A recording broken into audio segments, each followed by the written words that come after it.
PTI का एक कारकुन आता है मेरी गाड़ी में और वो अंदर से आता है, कहता है जल्दी से निकले, यहां अंदर सारा नामालूम अफराद कब्जा करके बैठे हुए हैं, सीटीडी की वर्दियों में वो है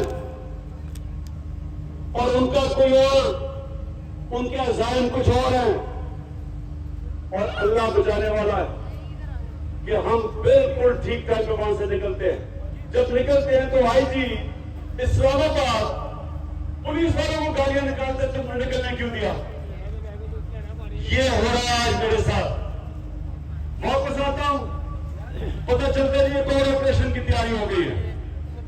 1000 रेंजर तैयार बैठे हुए हैं क्योंकि पुलिस अब झिझक रही है ज़बान पाक पे अटैक करने के लिए, तो 1000 रेंजर तैयार किए हुए हैं ज़बान पाक को फतह करने के लिए।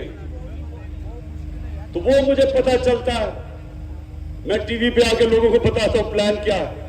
प्लान तो मुझे अंदर से पता चलता है। जिस तरह जब मुझे कत्ल करने लगे थे तो मैंने 1.5 महीना पहले सारी कौम को बताया था कि इन्होंने दीनी